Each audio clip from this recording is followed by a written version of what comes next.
हुई थी कि जब वो चौथी क्लास में था तो उसके पिता उसकी पढ़ाई छुड़वाकर उसको काम पर लगाना चाहते थे। टीचर के समझाने पर जैसे तैसे पढ़ाई तो बच गई, लेकिन जिंदगी आसान नहीं हुई। उसने अपनी पढ़ाई का खर्च उठाने के लिए होटल में वेटर का काम किया, पिता के काम में हाथ बटाया। वो पढ़ता जा रहा था बिना ये जाने कि उसको बनना क्या है। लेकिन एक बार एक अधिकारी ने उसके पिता से रिश्वत मांगी और उस दिन शेख अंसार अहमद ने यह तय कर लिया कि वो एक अधिकारी बनेगा। महाराष्ट्र पीसीएस की परीक्षा वो पास नहीं कर पाया, लेकिन यूपीएससी की परीक्षा उसने पहली कोशिश में ही न सिर्फ पास कर ली, बल्कि 361वीं रैंक भी हासिल की।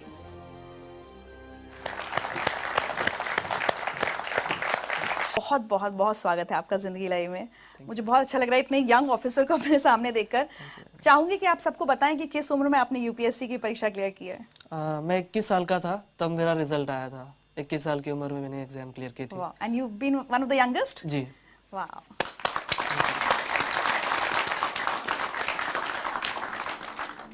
बहुत गरीबी के दिन देखे हैं बचपन में? जी हाँ, बिल्कुल, क्योंकि मेरे पिताजी जैसा एक ऑटो रिक्शा ड्राइवर थे और जो बीपीएल फैमिलीज होती है, बिलो पॉवर्टी लाइन, जो घर आपने देखा अभी, वो घर भी हमें उसी के तहत मिला था। तो एक बिलो पॉवर्टी लाइन की फैमिली में मैं पैदा हुआ था। अच्छा, ये क्या हालात बन गए थे कि आपके फादर को स्कूल जाकर ये कहना पड़ा कि मैं इसको नहीं पढ़ा पाऊंगा? मेरे पिताजी को किसी ने बताया कि इसको पढ़ा के कौन सी नौकरी लगनी है, सरकारी नौकरियां नहीं है और हमारी कम्युनिटी के लोगों को नौकरियां नहीं मिलती, कोई नौकरी नहीं देता, तो उससे इसको पढ़ा के कोई मतलब नहीं है, आप इसी किसी काम को लगा दीजिए, घर में 2 पैसे आ जाएंगे। एक मैसेज सुनवाते हैं आपको। जब उसके पिताजी स्कूल में आए तो वो बोले उसका नाम निकालने का है, अब वो उसको स्कूल में नहीं रखने का। फिर मैंने बोला क्या करेंगे फिर उसका, वो क्या करेगा? तो उसको कुछ तो भी काम धंधा दे के काम करेगा। तो मैंने बोला ये अच्छा नहीं, और वो जहाँ तक पढ़ना चाहे उसको पढ़ने दो। इन्हीं की वजह से एक्चुअली मैं आज यहाँ तक पहुँचा हूँ। अगर ये मेरे पिताजी को नहीं बताते तो शायद मैं कहीं रिक्शा चला रहा होता।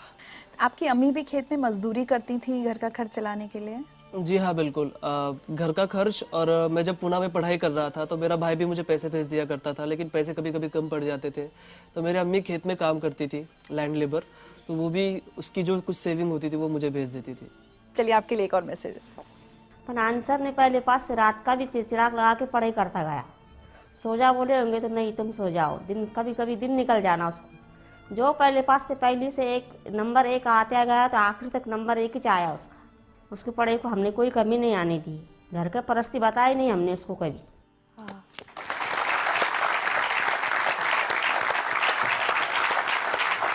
और उस दौरान भी परिवार की स्थिति तो बदली नहीं थी, दिक्कतें थी। उस समय भी आपको बहुत काम वाम करना पड़ा अपनी किताबों का खर्च उठाने के लिए। 10th में मेरी छुट्टियां चल रही थी और मुझे कंप्यूटर सीखना था। तो MSc IT का कोर्स आता है, वो कोर्स मुझे करना था। उसकी फ़ीस थी लगभग 2,800 समथिंग, उस वक्त उसकी फ़ीस थी। पे करने के लिए पैसे नहीं थे, तो मैंने मेरे अब्बू को बताया कि भाई ये रेस्टोरेंट है, यहाँ पर मुझे काम करना है, मुझे वो लगभग 3,000 रुपये तक कुछ पगार दे रहे हैं। अब्बू ने कहा ठीक है, तुमको करना है तो करो। फिर मैं उस रेस्टोरेंट में काम करता था। सुबह 8 बजे से लेकर रात में 11 बजे तक वो काम होता था। बीच में 2 घंटे छुट्टी मिलती थी, उसमें मुझे मेरा लंच करना होता था और 1 घंटा मुझे वो जो कोर्स है उसकी तैयारी के लिए जाना होता था। हमारे गांव में ही वो होता था और काफ़ी डिफ़िकल्ट था मेरे लिए, क्योंकि मुझे वो बड़ा पॉट लेकर पानी लेकर आना पड़ता था कुएं से निकाल कर। फिर उसके बाद जो कस्टमर्स आएंगे उनको चाय सर्व करना, उनका टेबल वगैरह साफ़ कर देना, ये सब इस तरह का काम एक वेटर का काम था। और उसके बाद जब 10 बजे होटल बंद हो जाता था, गांव में 10 बजे जनरली हमारे बंद हो जाता था, तो 1 घंटा मुझे जो फर्श वगैरह होता था वो सब साफ़ करना होता था बैठ के हाथ से। तो वो काम मैंने किया। तो घर में सिर्फ आप ही सबसे ज़्यादा पढ़े लिखे हैं, बाकी सबकी पढ़ाई छूट गई, काम करने लग गए या शादी हो गई बहनों की? जी, घर में नहीं, पूरी जनरेशन का मैं फर्स्ट ग्रेजुएट हूँ। हमारे पूरी जनरेशन में कोई पढ़ा नहीं है, तो घर का मैं अकेला ही सबसे ज़्यादा पढ़ा लिखा हूँ। और बाकी के जो बहनों की शादी हो गई थी जल्दी, और भाई जब 5th स्टैंडर्ड में था तब से वो मेरे माँ बाप के पास काम करता था। एक मैसेज और सुने। जी। मुझे स्कूल में जाना पसंद नहीं था, यानी मुझे इंटरेस्ट नहीं था उसमें पढ़ने के लिए, पढ़ाई के लिए।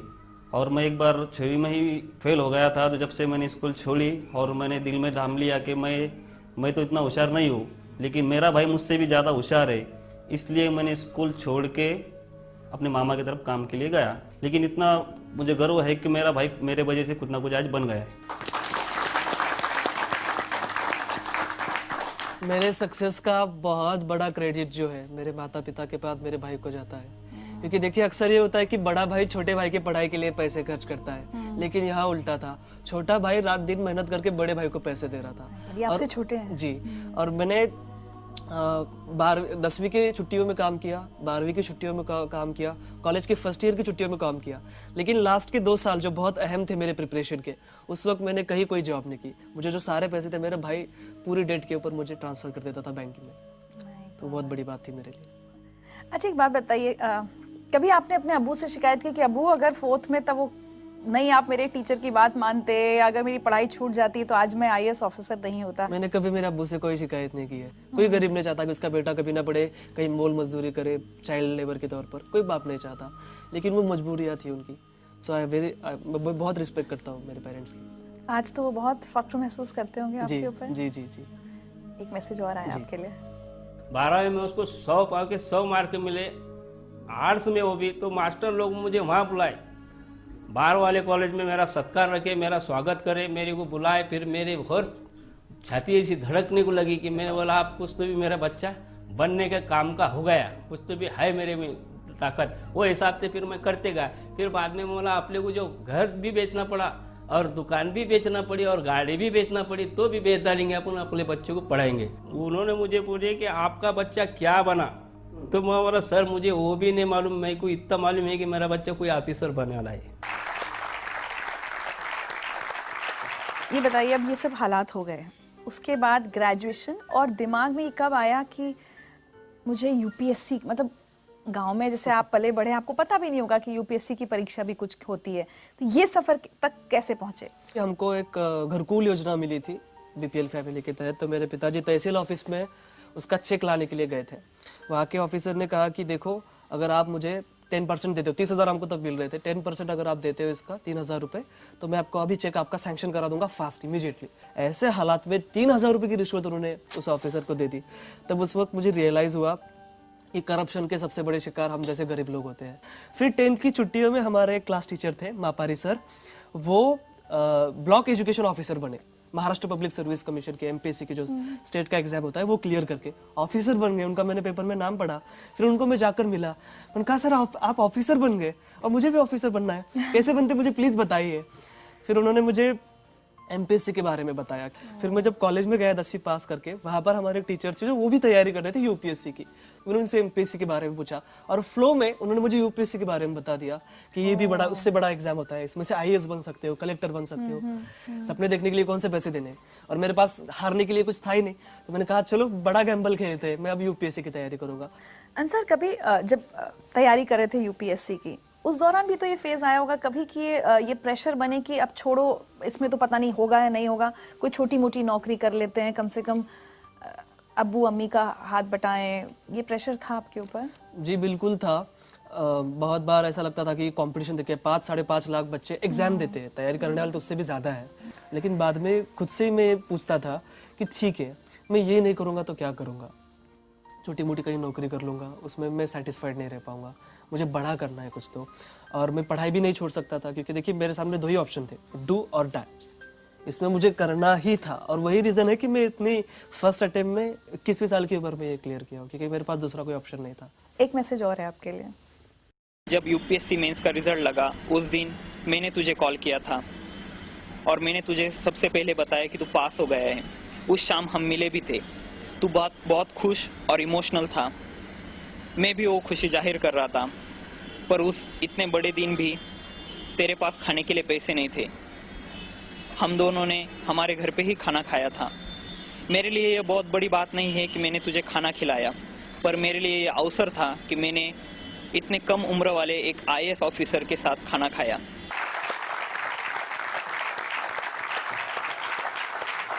19 फरवरी के दिन मैं लाइब्रेरी में बैठा पढ़ाई कर रहा था और मुझे इसका फ़ोन आया। तो कहा अंसार UPSC का रिजल्ट आ गया। मैंने कहा माय गॉड, मेरे वहाँ पर हार्ट बीट्स बढ़ गए। मैं समझ में नहीं आ रहा था मैं क्या करूँ। उसने कहा तेरा रोल नंबर बता। मैंने कहा ले लो भाई। मैंने उसको मेरा रोल नंबर भेजा और उसने मुझे कॉल करके बताया कि कॉन्ग्रेचुलेशन, तुम पास हो गए हो। मैं आपको बता नहीं सकता कि वो खुशी क्या थी। मुझे ऐसा लग रहा था कि मैं सातवें आसमान पर हूँ, मेरे पैर ज़मीन पर ही थे, लेकिन मैं बहुत ज़्यादा खुश था। उस दिन शिव जयंती थी, पूना में नगाड़े बज रहे थे और मुझे ऐसा लग रहा था कि ये मेरे जीत के लिए बज रहे हैं। शिव जयंती के दिन मुझे ऐसा लग रहा था कि मुझे गिफ्ट मिल गया हो कोई। मैं बहुत खुश था। मैं मेरे दोस्तों के पास गया, हमने सेलिब्रेट किया। अब डिसाइड किया कि चलो बाहर खाने के लिए चलते हैं। अब जनरली देखिए, एक रूल तो ये है कि जो कुछ जीतता है उसको ही खिलाना पड़ता है, उसको ही बिल पे करना पड़ता है। लेकिन मेरे फ्रेंड्स को पता था कि बंदे के पास पैसे नहीं है, तो उन्होंने कहा कि यार छोड़ो यार, बाहर क्यों जाना, रूम पर ही खा लेते। तो हमने उसके रूम पर ही खाना खाया था।